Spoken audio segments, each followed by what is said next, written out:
one. Okay, so today Helen and I are going to talk about potty training and hopefully give you some tips on making this as stress-free as you possibly can. So, Helen, what's the best age do you think to start potty training? Typically around 2, really. By 3, most children would be dry with occasional accidents, and dry at night would take a bit longer. Oh, okay, all right. When do you think they should be out of nappies? Well, I would agree with you, really. I would say definitely by 4. Some children even start to be potty trained, at kind of 18 months. But really, the second birthday is a bit of a kind of like watershed on that one. Definitely by 3. Super. So how do you know, Helen, then, that a child is ready? Well, there's quite a few clues really to look out for that. One of the first ones is seeing if your child is dry for a couple of hours. So you go to change them and actually they've still got a dry nappy. So that's a good sign that they're getting some control. The amusing one is they start taking an interest in toilets and people going to the toilet. So yourself, your partner, siblings, friends, it can be a bit of a spectator sport really when you're 2. So that's a good opportunity for them to be involved. That's really true, isn't it? Because maybe it's a kind of where Freud got his kind of concepts from, but that kind of toddlers kind of do go through this kind of like obsession with their toileting habits, don't they, and their kind of bodily functions. And absolutely. Maybe that's where Freud was going with his kind of like anal stage of development, but it definitely is a thing, isn't it? Absolutely, and a great way to get them interested. So and we definitely find that at nursery where we are in groups that they are seeing people go into the toilet and they want to be a part of that, so that's great. It's kind of lose your inhibitions and talk about toileting. Yes, absolutely. They might start to have their bowel movements at a regular time during the day, like every day after breakfast or something like that. And if they are going for a poo, they might go somewhere. So they might go and squat in the corner or under the table or somewhere where they take themselves off to do that. So then they're aware that that's what they're going to do. So that's a sign as well. And they might then even let you know that they've got a dirty nappy and want it to be changed because they're starting to feel that it's uncomfortable. And then really what you're aiming for is them to actually let you know that they need to go and can do so in advance. It's that kind of anticipation, isn't it? It's it's that difference between telling you they've done it or telling you that they're going to do it. Absolutely. So Emma, so we know you've got 2 children, and so what would you say your tips are for success with this? Well, as a parent, as a practitioner, I would say they're kind of like 3 things for me, really. They all begin with P, but that's just a coincidence, really. I would say the first one is be prepared. So by that, I mean be prepared in yourself to know that you're going to tackle potty training. And tackle sounds quite negative, so embrace maybe is a better word, but by that I mean don't do it when you've moved house / it's Christmas / you've just had a baby / you've just moved your child into a new bed. Do it when everything in life's feeling fairly static and you've got the headspace to be dealing with it, and you're not kind of trying to deal with other change in life. So be prepared is one part of it, kind of like, for want of a better word, like have the bandwidth to cope with it.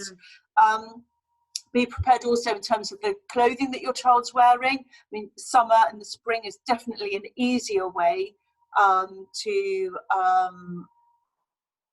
kind of like deal with it, because you've got less tights, poppers, zips, padded jackets, snow suits, etc. So you've definitely got to be prepared from a clothing perspective, and things have got to be easy to kind of whip up and down, really. There's a real change in the clothing, really, that you'll start to see in store, where instead of things kind of poppering around the bottom for kind of easy nappy changing, it's elasticated waists and leggings for kind of like whipping up and down. And I would say the next one is about being positive and patient. So positive and praise, it's about kind of getting that mix right. You want to be positive about it. You don't want to make a big deal of when things don't work. Kind of like moving on, we'll try again next time. So you need to be positive and give praise. Praise is a funny one around toileting there, because you don't want to be it's got to be genuine. You don't want to be too kind of gushing about it, otherwise the child might think that you've kind of obsessed with toileting, and all that might come with that. So positive, genuine praise. And the third one I would say really is patience, because potty training is not a black and white thing. It's not, rare and it's exceptional. This child who one day was in nappies and the next day is in pants. It's a gradual thing where, yes, you've kind of said a lot of the signs for potty training, toilet training, but it's kind of like they're mainly dry with the occasional accidents to infrequent accidents. It's a gradual thing that happens over time, so you need to be patient and just know that you're not going to crack this overnight. Indeed, thank you. So what are your views, getting down to some more nitty-gritty stuff, Helen, what are your views on training pants? Well, I really don't like training pants. So really they are just pull-up nappies. So they're just as absorbent and all the kind of, benefits. And what's wrong with that then? So what? The child doesn't really have any sensation that they're wet. So some of it, when they're wearing pants, they can actually feel it. And that wouldn't sound horrible, it feels a bit uncomfortable. And so the child can realise that that's not what should be happening. And you can also see that they're visibly wet as well, and say, oh, come on, we should have done that wee in the toilet. So you can talk to them about what should have happened, and the child can. So you kind of mean that you can talk about it more in the moment? Yes, yeah. So they've had an accident, then you can talk about it and and deal with it, and then say that oh, next time do you wee in the potty or the toilet. And then they're starting to put those, pieces of the jigsaw puzzle together, really, aren't they? That actually you're saying, I should have done that in there, right? Okay, it's another reminder, really, to what I should be doing, and having that consistent message. Because I think the other thing is with pull-ups or training pants, it's kind of one day they're in pants and then the next day they're not, or sometimes they might be in pants at nursery, but then on the journey home from nursery they're in a pull-up, and it's inconsistent for the child. They're not sometimes exactly sure what's going on. Yes, it's kind of like, is it okay to do it in my pants or not? And I'm not. Yeah, it can be confusing. So is there a place for pull-up pants at all, or are they just a marketing gimmick? I do think they're a marketing gimmick, but the time I think they're good to use is when your child is, pretty much there with potty training, and maybe you're going to Auntie Mabel's wedding or something, and even their bridesmaid or page boy, and you're thinking, actually, in the middle of the service, are they going to manage the whole service stood there holding their flowers or the ring? And actually that might be a time to wear them when and you can explain to them that it's just because it's a special day that they can wear these special wedding pull-ups and then that's all. So okay, so it's really for literally high days and holidays. Yeah, indeed. So how long would you say it would normally take to potty train a child then, Emma? Well, that's the $1 million question. I would say if the child is kind of showing those signs that they're ready, a couple of weeks, I would say that you could have made a really, good kind of head start. I'm not saying that child will be consistently dry, but yeah, within a couple of weeks, I would say that you could say that you've made kind of significant headway. But it's about having realistic expectations. So I know it's slightly strange at the moment because we're in a lockdown situation, but does it mean that I'm going to go out with my child for a period of time and we're not going to have an accident or need to know where the nearest toilet is at all points? No. So it's about kind of having that expectation about what dry means. So if I've got 100% attention on my child and we're at home, Saturday morning bobbing around the house and they've stayed dry all morning because I've been really on it, yes, I would say within a couple of weeks, you could really have, made some real progress with that. Super. So, so what do you think then the signs are that you need to kind of, you know, hand signing and kind of communication, because we kind of talked about the fact that that's really important. So are there any particular signs that you can use to help with potty training, or are they not really relevant? A little bit to more start on that journey. I would say your child needs to be able to communicate with you enough if you're actually starting potty training properly, that they are needing to go for a wee before it's happened. So that's important. But when you're in that sort of leading up to it, and they're starting to communicate with you that they want to be changed or things like that, there are some signs that that can help with that process. So we have a song that we sing sometimes at nappy changing time, and we can do that as episode 2 and record that for you and share that with you. And it involves some sign language as well, as obviously that's something we're quite passionate about at TP. And so the sign for nappy and change are the same, and is like this.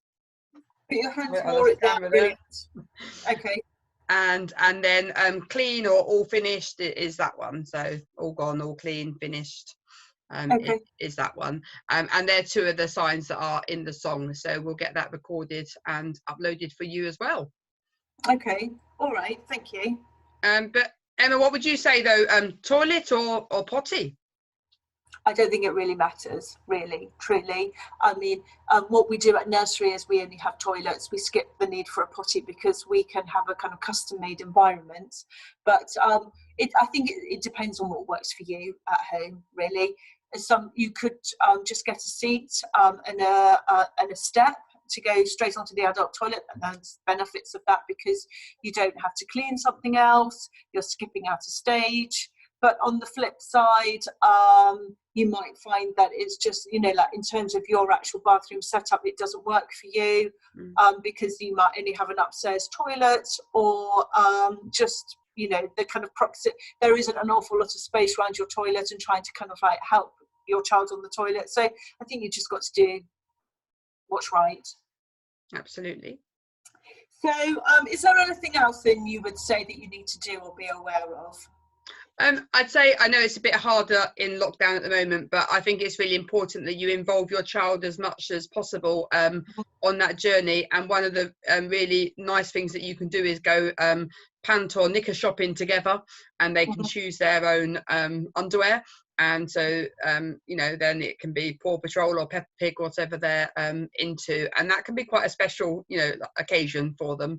And, you know, potentially even the first time they've gone and chosen clothes that they want to wear. So I'd really encourage that, and don't really underestimate how many spare clothes you might need for a day when you're starting out, and especially socks as well. Yes, I mean, at this time of year, socks, it will become less of an issue, and there's a real benefit of if your child's ready to potty train at this time of year, isn't there? But I agree with you, there's a real kind of a sense of fun and a sense of celebration and theatre that you can have around buying underwear. Absolutely. It could be real fun. And I would say the other one that I would add to that is, if you are going to buy a potty or a toilet seat or whatever, you can involve your child in it. So start talking about it and take your child on the journey together. You know, make it a sense of excitement and celebration and a bit of theatre. Yeah, fun. And also, don't worry if it doesn't work out. You know, maybe they weren't ready, and you can try again in a few months' time. And, you know. Yeah, I would say, added to that, I would say give it a good go. Don't just give it a go for a day and then say decide it didn't work out. You know, so give it a good go. By that I mean a kind of week. If you really think kind of like, no way, we're not really getting anywhere, put it down and then come back to it. But you've got to, and I would say be consistent with it. What you were kind of saying about your wedding scenarios, you kind of, it's a bit kind of like, you've got to embrace it, really. Yeah. Mm-hmm. All right, well, thank you. It's been great to talk to you, and great to share your tips. Thank you. Bye-bye. Yes, bye.